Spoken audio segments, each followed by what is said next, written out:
Welcome to YouTube's first tech podcast, where once a week we're going to talk tech and talk about the people talking tech. This is 2Tech TV.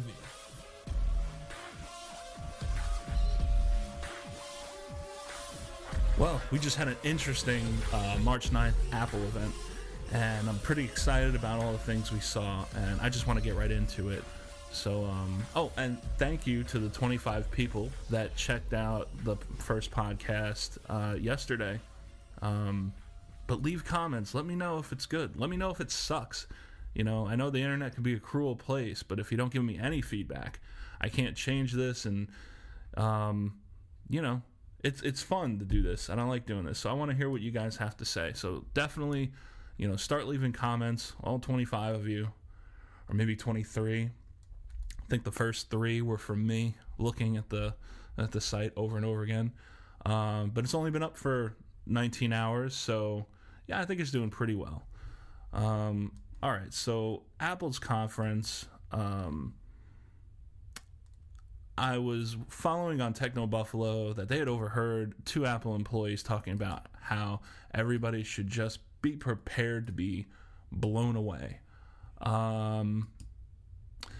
I wouldn't say I was blown away in a good way, but I was blown away by the MacBook Pro. The new MacBook that they came out with. The 12-inch Retina display, the new thin design, one port, the new keyboard, the new Force Touch, the total redesign. I think it's going to be a great addition back into the Mac family. I'm a little confused about the processor, and it's basically an Atom processor in disguise.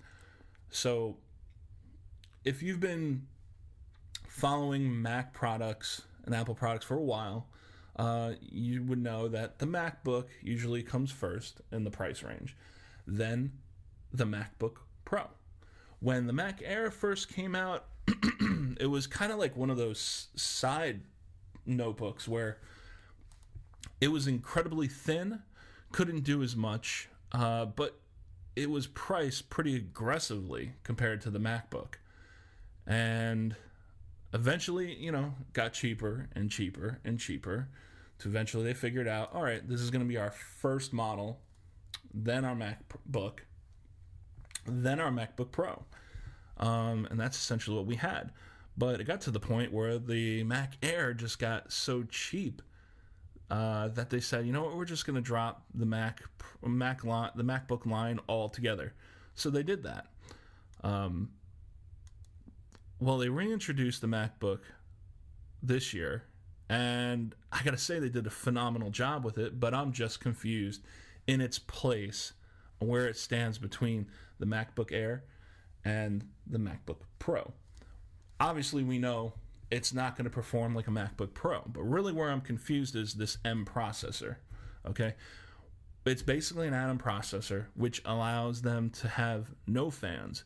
And man, if you saw the press conference, or I'll have pictures up, they shrunk this motherboard and this logic board down to nothing, minus the fans, and just, what was it, 1/4 the size, 1/3 the size.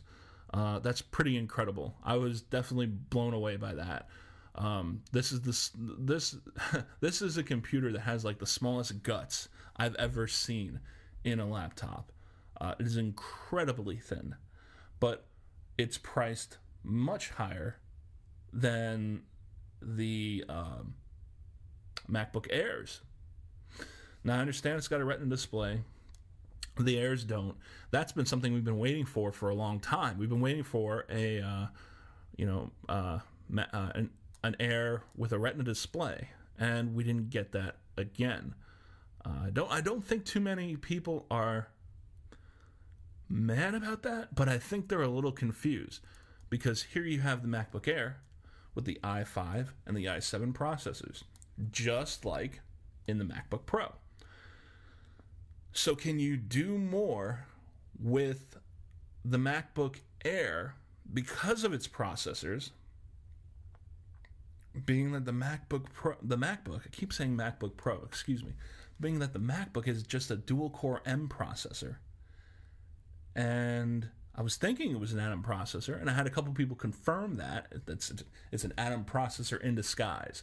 So, although I'm excited, I'm still a little confused because I personally have different needs and wants than what you're gonna have. A long time ago, I bought my first Apple laptop. First Apple computer ever. I bought a PowerBook G4. I never once used it to the potential that it was made for. But it was the best computer I ever had. It was $2,700. I remember ordering it at like 3 in the morning, filling out the credit card information, and I was just going to, within the next 5 to 6 months, I was on my way to Texas A&M University and start over there. And I said, I need a really good laptop to take with me. I had Gateway laptops back when they had Gateway stores, and I had 4 of them just completely die on me. And I needed something that was going to work. So everyone sweared by Mac.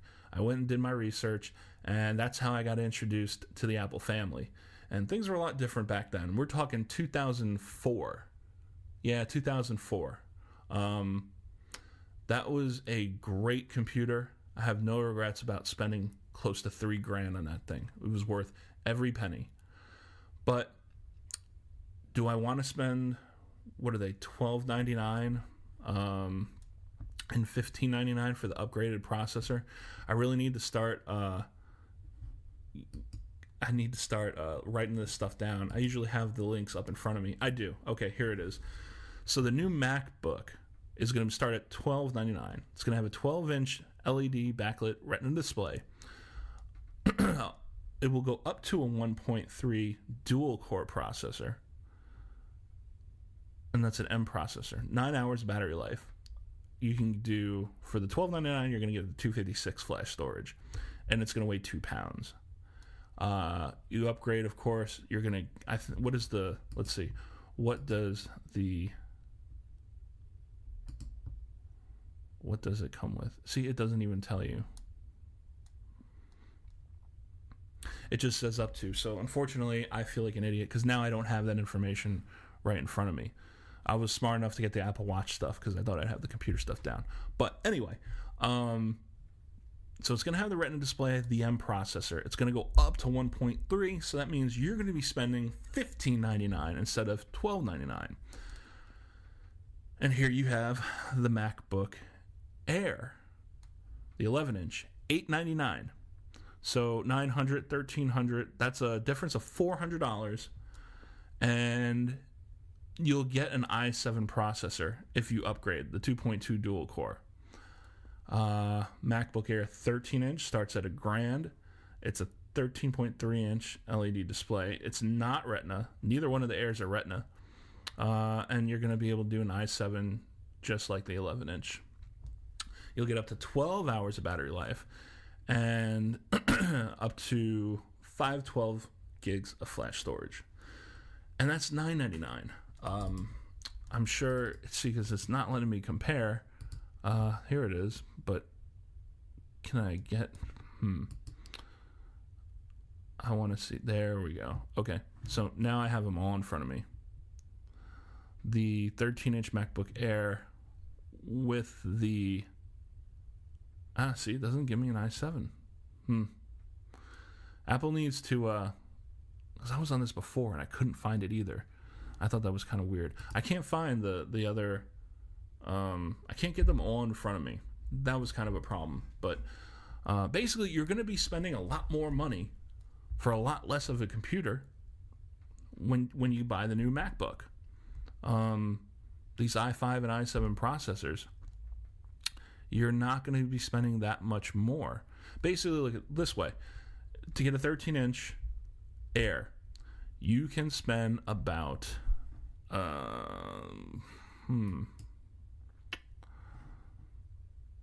okay, I can add the options.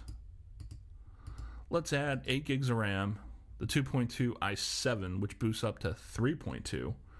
And leave it at that. You're already at $1449, and you have all the ports you need, and it's it's basically twice as powerful as the MacBook.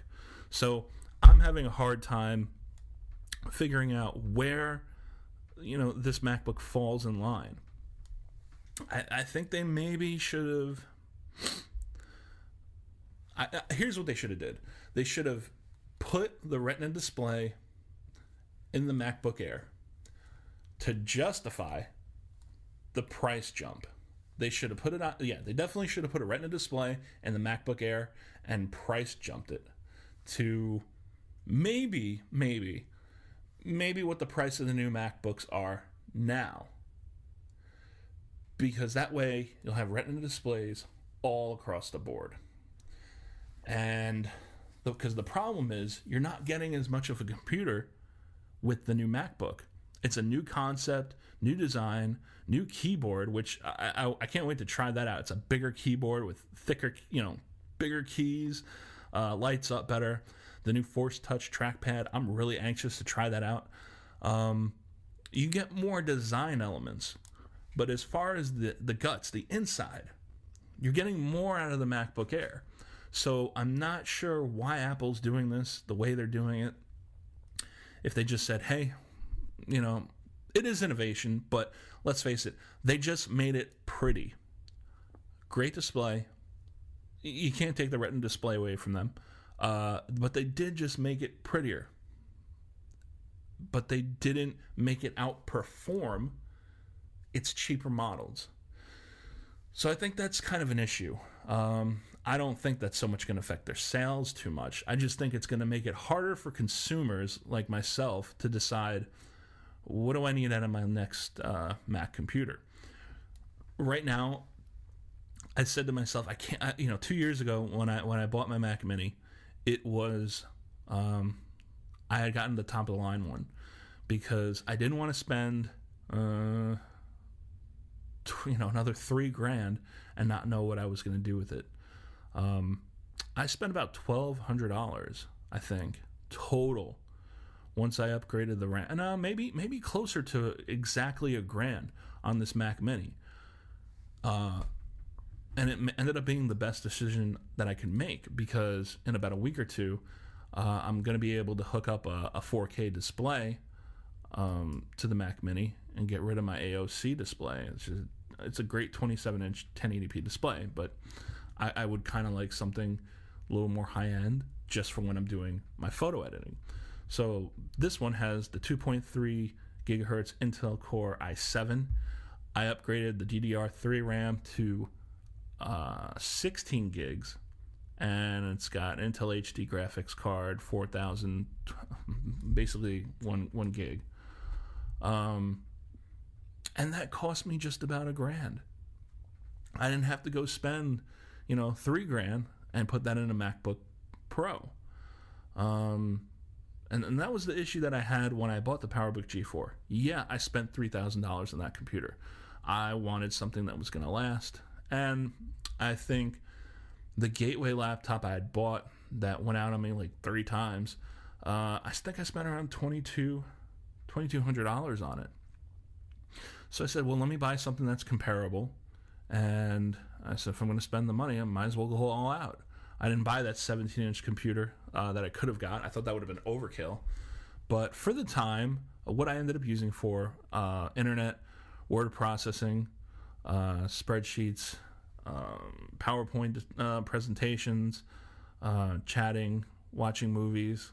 That's what you did back then. Because it had a CD, had a super drive, that was a big selling point back then. It was a great computer. But me personally, I want to be a little more conscious about what I'm buying and how I'm going to use it. On one hand, you don't want to spend too much money. I'm not going to go buy the new Mac Pro Tower. As awesome as it is, I don't have the needs or the means for it right now. It would just be so overkill, and that money could be spent towards other things. But at the same time, you don't want to buy something so low end that when opportunities do come arrive and you can't, your computer can't keep up with what you want to do. So like this computer, after consideration when I first bought it, I was able to, buy the additional RAM, install a hybrid solid state drive in there, which is, half mechanical. I think there's 8 gigs of flash storage. Wasn't the best decision I ever made when it came to this Mac, but it was a bit faster than the hard drive I had in it, and I'm ready to put something more solid state in there and wipe the computer, just because I have a bunch of malware on there. So it needs to, I need to do some things to it. But for the most part, I didn't break the bank, and I have exactly what I need, minus the solid state hard drive, to do all the video editing and the music editing, the very light stuff that I'm doing. I run Adobe Suite on it. I don't have any experience running on a Mac Pro. What that experience is running those kind of programs and apps. It could be better. I'm sure it's a lot better with what Mac Pros do. But for what I need and the deadlines that I don't have, this works out perfectly for me. So that's when I think about this new MacBook. What consumer is this for? It kind of seems like for people that had iPads and love them, but are still they can't figure out. Okay, there's people that bought iPads, I know this, that bought the docking stations and said, this can replace my laptop. And then they found out, no, this can't replace my laptop. But I like how thin it is, I like how mobile it is. And, for the most part, it doesn't do them too bad. And I also think maybe that was what the Air was brought in for. But then came the iPad anyway. So I'm just having a hard time fitting in the needs of this computer. It's supposed to be the beginner computer of the line, but now it's stuck, bam, right in the middle as far as the price point goes. So, of the people listening to this, I'd like to know your opinions on what you think of where this computer falls in line with the rest of the Mac lineup. So yeah, I've been wrapping my head around that for a while, but other than that, it's a beautiful computer, and I might buy one. I don't know. I might be going back to school to get my master's degree, and I've been looking at laptops, and my eyes are getting a little bad, so maybe I need a Retina display, and I don't want to spend as much money on the MacBook Pro, since I basically have a MacBook Pro guts sitting right on my desk in the Mac Mini. So I'll make that decision soon enough. But all right, well, let's get to Apple's watch. A lot of controversy about the pricing. All right, let's just go down the line. The Apple Watch Sport, it's made of customized aluminum alloy. And by the way, if you didn't know when they showed that video, the first thing you were going to hear was Johnny Ive's voice. You are not a tech geek. You do not know Apple. It was the first thing when I heard it, I said, it's going to be Johnny Ives, and he's going to talk about innovation. We here at Apple, we took and didn't want to compromise the integrity of the user experience. We took precious metals, like aluminum, and brought you beautiful colors. I'm like, oh God, here it comes. I don't know why he's not selling Dyson vacuum cleaners, but yeah, I guess that kind of makes me laugh. So anyway, it comes in silver, space gray. The color bands are made of high performance plastic, and for the 38 millimeter, they're $349. 42 millimeter sizes, $399. So you got a $50 price difference, and that's not too bad.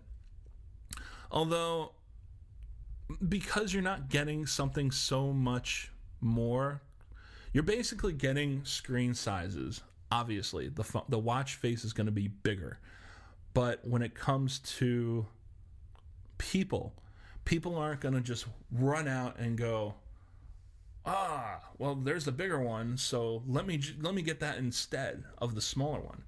No, you're buying it based on how it's going to look on your wrist, not so much what you want. I mean, there's going to be people that are like that, but for me, myself, I'm a bigger guy. I need the 42 millimeter size.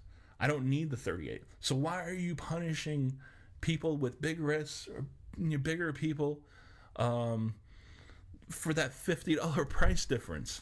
I don't. People were saying that the $349, $399 introductory price was a little ridiculous, considering I think the cheapest is like $250 for a smartwatch on the Android side. But they're forgetting this is Apple. Anytime have you ever seen, and I can't think of this off the top of my head really, to be honest, but have you ever seen an Apple product and an Android product, or an Apple product with any of its competitors, and seen them the same price doing the same things? No, you should know to expect that if Android's going to put out a watch for $250 at the most, Apple's going to have it at least $100 more. But now, let's get to the Apple Watch. The steel case. Of course, it's not made of just any other steel. It's made of precious metal steel. And we've put every consideration into combining the elements and structure into the design and the engineering. I'm just using smart words that that Johnny Ive would use just to make it sound better. So the 38 millimeter starts at $549, goes up to $1049 depending on the band. The 42 millimeter is $50 more. I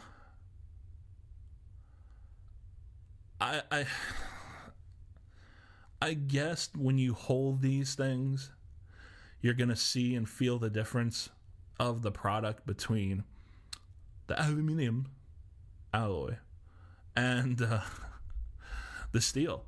It could feel so high end where it could justify the price to you. I don't have money to blow.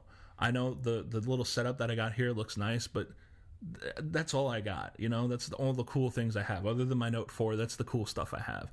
So I don't like to drop money where I don't have to, but at the same time, I drop money on things when I can, because I know something's going to last. So you might actually justify the Apple Watch Steel at $549 and $50 more for the 42 millimeter, just by holding it and feeling it and going, yeah, this does feel more luxurious. I feel like I am getting more. I know the experience is not going to be any different between the two.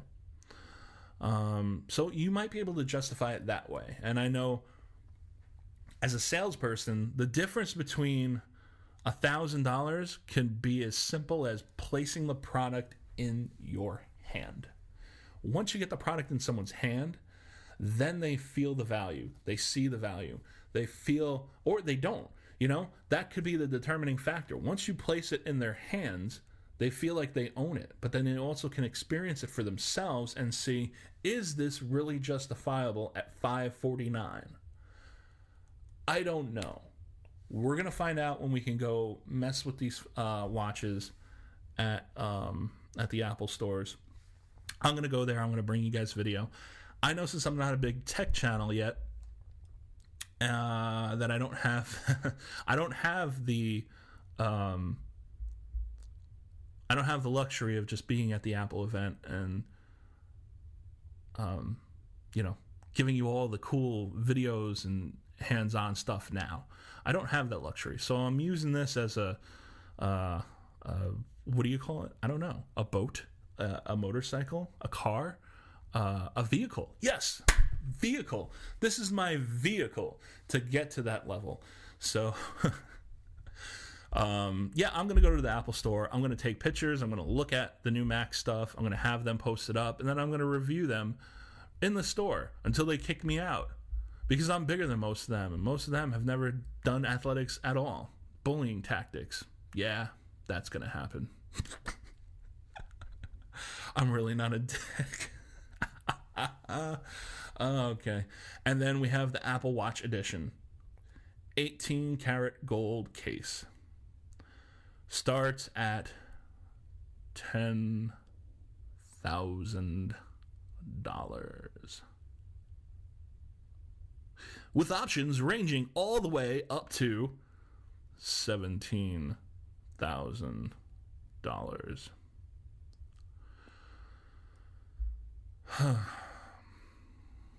Well,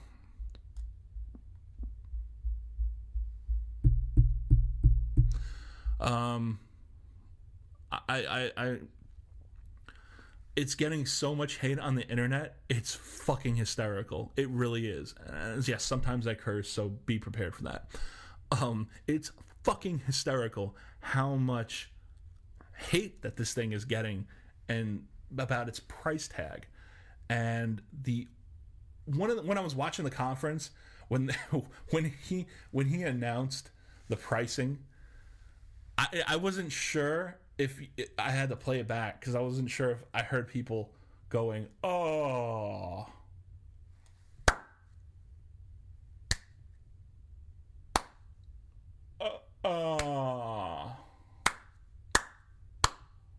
And then just stop. Or I wanted to know if people were laughing at him like, "You idiot. Who the fuck is going to buy an Apple Watch at $10,000?" But look, something to keep in mind. These are going to be in such limited quantities.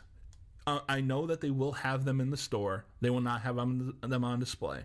They have already been reported that they're going to have them in special safes in the back so no one can get a hold of them, because you don't need to see them. You just need to know that you're going to pay $10,000 for something that looks gold. It's gold, but I mean, who cares, to be honest? But the people that are going to buy these things are not you and me. I don't think people that are going to buy them aren't even you, the rich versions of you and me. No, they're not going to buy those either, because rich people, I happen to know this because I used to live in Westchester County, so I know rich people. Rich people will spend their money on a lot of expensive things, but for the most part, they won't do it on stupid things. Real rich people that worked for their money, they have to see an investment.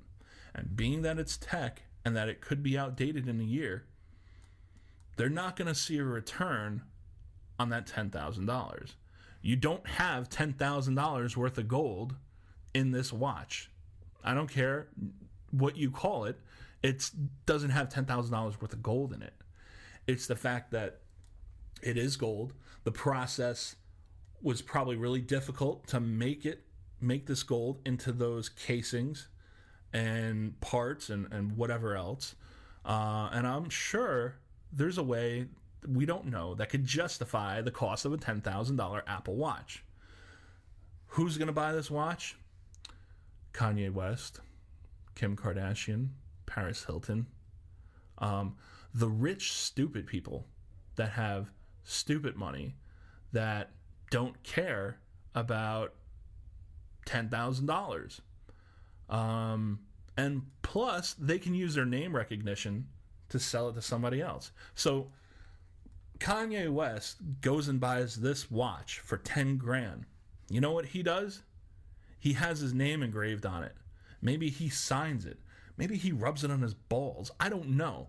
But then he goes to sell it on eBay or sell it to somebody else, to a fan, a super fan, whoever. He's going to sell that thing for 15 to 20 grand because it's his. So, I don't know. I understood the hate and the stupidity between, everyone saying, how can a watch that does all the same stuff go from 10 to 17 grand?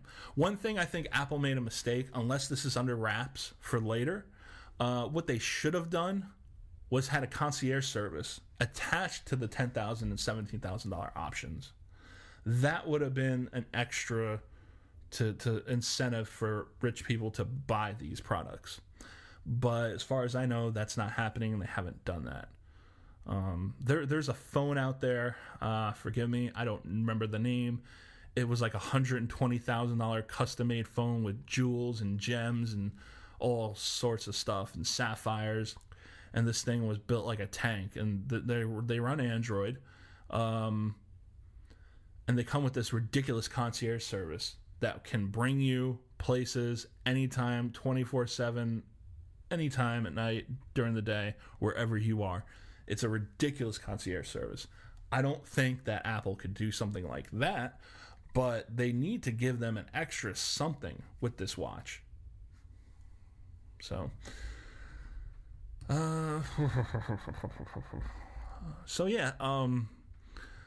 those are. Oh yeah, we had some upgrades to a couple of the other computers that were minor upgrades. Upgrades, nevertheless.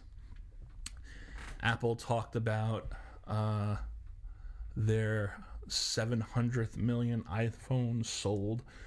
I think that's pretty cool.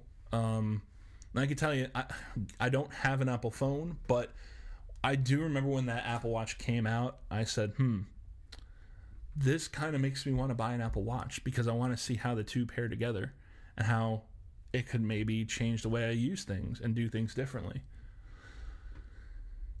I don't know if I'm going to be doing that, though. I don't have the money for that. So I think that's... is that it? Yeah, I think that's about it. All right, so we're going to wrap this up. I want to thank you guys for listening and checking in. To all 24 of you that have listened so far on my first podcast. I have a lot more energy today, so I'm hoping that you like this one a lot more. My voice doesn't sound so muffled, and I'm not as winded because I just worked out, and literally I like pound gallons of water when I go to the gym and during the day. So my stomach was like, it was all like filled up, and I could barely talk, and I was exhausted. So I said, you know what? I got to do this because if I don't do it now and I don't capitalize on NWC, when do I do the next one? Well, I could do it this one, but then, you want to capitalize on some of these things. So I'm going to be taking some videos, going down to Apple with my experience with Apple Watch, and yeah, I'll bring these to the channel, and I want to give you guys more content. I want feedback, people. Feedback. If you want to hear more of this, if you think I'm doing anything right or wrong, let me know. Comment down below. I will start getting the Twitter page up and running once this thing starts getting a little more ground. Yeah.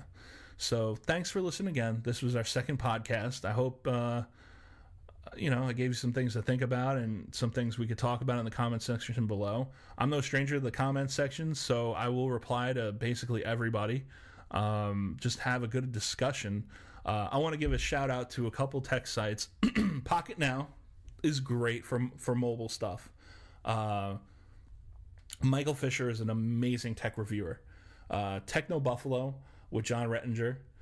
He's been doing it since I think 2009, and what he started and where he is just absolutely amazing. Who else? Oh, MKBHD, Marquise Brownlee. I don't know the guy personally, but I thought it was really funny when he first started, because he's such a young kid. Even now, when he started doing his videos, he barely hit puberty, so he was all talking like, this is our Nokia phone, our Android phone, Galaxy One. And now he's got this crazy deep voice. And he's like, hi, ladies. This is my Android phone. Check out my big hands. You like my big hands? He's got big hands. He's one of the smallest, skinniest persons with the hugest hands that could palm the Nexus and make it feel like a BlackBerry Curve. But his videos have gone from, pre-adolescence to what he's doing today. The guy's in school. He's a trooper. He broke his arm and he still came through with videos. His videos are so high-end. He's getting millions and millions of views.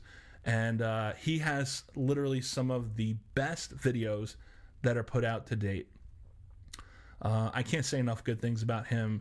He's all up in technology, really doing all the animations. He is one of the perfect YouTubers.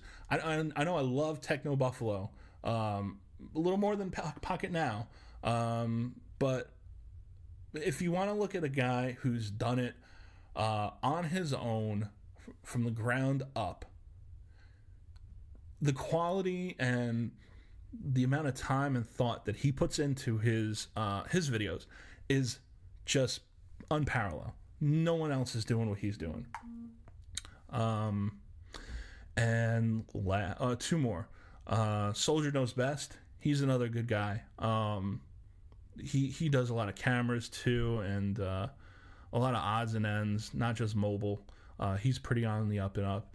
And last but not least, my boy from New York City, from the BX. I think he's from the Bronx. Yeah, Flossy Carter. Flossy Carter is the shit. He doesn't give a fuck how he does the videos. He just puts the camera right on the phone. He doesn't have sponsors. He doesn't really... He does his own reviews with his own money, and no one's working with him. He is a boss. Serious boss. He goes out and buys, the new S6 Edge is coming out. All right, I'm going to go to Best Buy, and I'm going to go buy those with my own money. And he don't return them. He keeps them. I don't know anyone who's got more of a collection of phones. I know the other tech review sites like TechnoBuffalo and Pocket Now, they get the phones, they try them out, and then they have to return them. No, he keeps them all because he's using them on the daily, every single day, all the different products. You got to check out his channel. If you don't know who Flossy Carter is, you must check out his channel because he's also doing something called Amazon Warriors, where he comes up late at night and he's checking things up on Amazon, and he's finding things that look cool and he buys them, and then stuff we've never heard of. Like I bought something called Bayesian Bluetooth headphones, $23. I use them to go to the gym. They are not the best, but I get 6 hours of battery life. They cost $23. They work perfectly. I have no issues with them connecting. And if they break, it's $23. I don't have the money to spend $200 on Beats wireless headphones, earbuds, So definitely check out Floss's car. Floss, I was thinking about his car. He's got a sick M5. Oh, it's just a beast. So shout out to him and the TechnoBuffalo, Pocket Now, and Soldier Knows Best. All right, guys, I'm going to get out of here. I got some stuff to do for the day. I hope you enjoyed listening, and I hope this podcast came out a little bit better than it did last time. All right, let me know in the comments what you think, and I'll catch you guys in the next one. Peace.